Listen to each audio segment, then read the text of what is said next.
Enkrat sem prebral eno zelo zanimivo teorijo, zakaj medvedji trg traja dlje od bikovskega. Avtor je v svojem članku trdil, da je to največ zato, ker ljudje neprestano iščejo dno. In potem prihaja do neprestane buy the dip metode. Torej, pride do nekega odboja, takoj se pojavijo pozitivni članki, nastopi FOMO in seveda ljudje začnejo vedno bolj kupovati. In kupujejo, in kupujejo, in kupujejo, zraste do neke mire in potem se sesuje ponovno. Kakorkoli že, ko na mainstream medijih in socialnih omrežjih vidite take objave, je treba biti malce bolj pazljiv. In ravno zaradi tega zna biti medvedji trg kar precej dolg, zelo moreč in tudi zelo boleč. Lep pozdrav, z vami sem Explicit in izgubili smo mejo 45.000. Kaj to pomeni za Bitcoin bike? Ogromno stvari imamo za pogled danes, spremenil se je tudi bikovski scenarij. Če se slučajno kdo sprašuje, kako je to možno, je pač tako. Mi moramo slediti trgu in ne obratno. Trg ne bo nikoli sledil nam. Ko se postavimo pred grafe, se moramo vedno vprašati, kaj mi hoče trg povedati. In če imamo neke plane in je pač ono, kar nam hoče povedati, kontradiktorno z našimi plani, moramo te plane spremeniti. Ker če ne, če bomo trmasti, je to dobra pot do pogube. Ok, ogromno stvari imamo danes, jaz predlagam, da kar začnemo in se potopimo v grafe.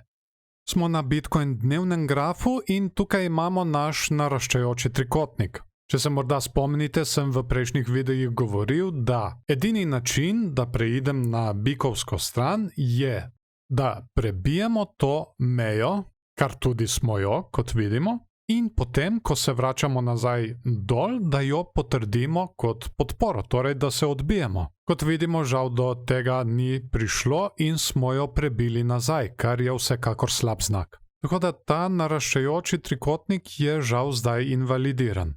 Se nam je pa prikazala nova formacija in ta je, če povežemo te dva vrhova zdaj, imamo kanal in ta kanal je del medvedje zastave. Tukaj imamo tudi 21 in 34 tedenski EMA, to sta ti dve modra in rdeča črta in zdaj smo spet pod njima.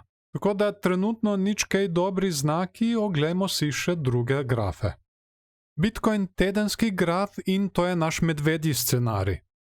Tukaj imamo še iz našega prejšnjega videa medvedjo zastavico, ki smo jo invalidirali. Sicer z zelo majhnim volumnom, kar meni tudi pove, da to ni bil ta pravi signal in da ta pravega še delamo. Zdaj, kateri pa bi bil ta pravi, če recimo to zdaj zbrišemo, ker nam ne rabi več in potegnemo kanal od te točke pa do te in povežemo še spodnje. Dobimo eno lepo medvedjo zastavo. Sistem ugotavljanja možne tarče je isti, drog se skupira na možno mesto preboja, recimo, da bi imeli to naslednji teden, čeprav to je kar malo optimistično, to se zna še vleči. In tarča bi bila trenutno na nekje 21.000. In kot vidimo, RSI se tudi počasi spušča nazaj na 50. Tako, to bi bil naš medvedji scenarij, dajmo si ogledati še bikovskega. Samo na hitro, kot morda že veste, me je TradingView sprejel v svoj partnerski program, kar je super in na to sem tudi kar precej ponosen, da so me izbrali. Kot veste, TradingView je orodje, ki je ključnega pomena za skoraj vsakega traderja. No, to partnerstvo tudi pomeni, da če ste morda razmišljali o nakupu kateregakoli TradingView Pro paketa, lahko zdaj s tem nakupom preko linkov spodaj v pripetem komentarju in v opisu podprete tudi ta YouTube kanal. Seveda vas čaka tudi benefit v obliki dobroimetja. In sicer $10, če vzamete mesečno naročnino, ali $30, če vzamete letno. To dobroimetje pridobite po opravljenem nakupu v obliki TradingView kovancev, ki jih lahko porabite za nagrajevanje ostalih uporabnikov za njihove tehnične analize, ali pa pri naslednjem nakupu Pro paketa in ga dobite pač za toliko ceneje. Ampak pozor, to velja le za novo registrirane račune. Če ste morda že registrirani, potem to ne bo delovalo. Če o čemerkoli niste prepričani, se pred nakupom raje obrnite name ali pa na TradingView support. Hvala vam, povezave so spodaj v opisu in pri 5. komentarju, zdaj pa naprej na video.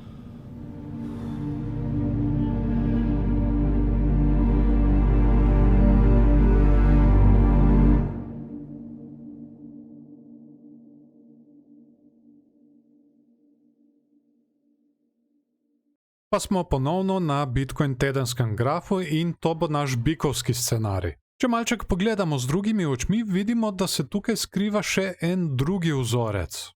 Če pogledamo, na primer, imamo tukaj eno dno in pa še tukajle eno dno, sicer malček više, ampak vseeno dno je. In to nam daje vzorec dvojnega dna, kar je seveda bikovski vzorec. In to rdečo mejo, vidite, sem naštimal točno na njegov neckline.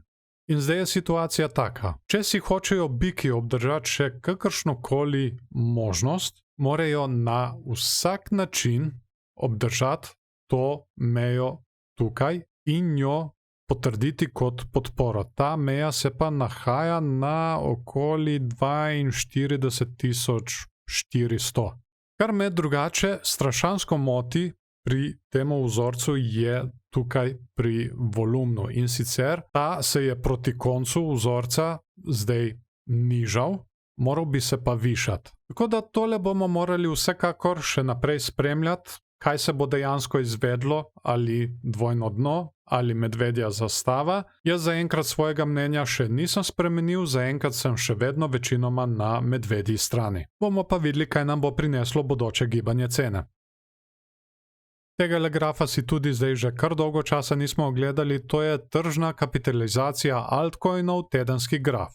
Ko se spuščamo, namreč pač večino pozornosti posvečam Bitcoinu, ker je pač od njega odvisno vse.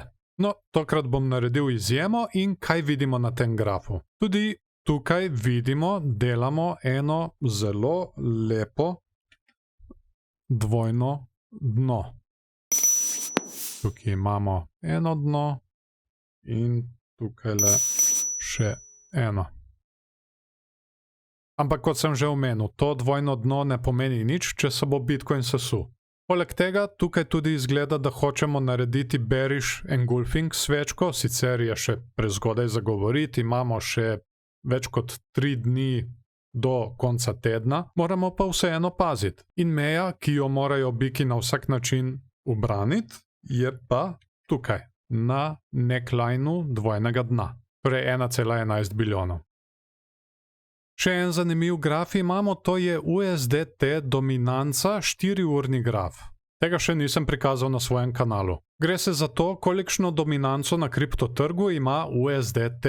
Večjo dominanco kot ima, slabše je to za ostale kriptovalute. Manjšo dominanco kot ima, boljše je za ostale kriptovalute. In tukaj, kot vidimo, kratkoročno gledano, ker smo na 4-urnem grafu, imamo tudi dvojno dno, kar seveda nakazuje pomik navzgor. To mejo tukajle smo prebili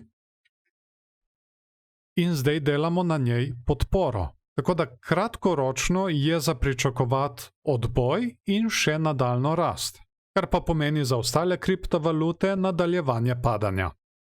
Če se slučajno sprašujete o novem tutorialu, ja, je v delu, ampak je bilo treba narediti kar nekaj modifikacij, zato tudi malce dlje časa traja, da ga uredim. Prejšnji format namreč ni več ustrezal, zato se mora narediti kar velike spremembe. In rad bi se zahvalil vsem patronom, ki podpirajo ta kanal in s tem omogočajo tudi vam videoposnetke. Med drugim tudi tegale. Če morda želite postati eden izmed njih, so povezave spodaj v pripetem komentarju in opisu videoposnetka. Seveda v zahvalo za patrone so tudi tukaj dodatne vsebine, recimo dostop do mojega dnevnika, kjer ne spremljamo samo kriptovalut, ampak tudi druge trge in pa tudi posebne videoposnetke, kot so na primer tutoriali, si lahko ogledate 2 tedna pred ostalimi na YouTubu in brez reklam. Hvala vam tudi, da ste si video ogledali do konca, dajte mu všeček, če vam je bil všeč, ali pa ne všeček, če vam ni bil. Kako se kaj strinjate s to današnjo analizo? Na čigavi strani ste? Bikovski ali medvedji?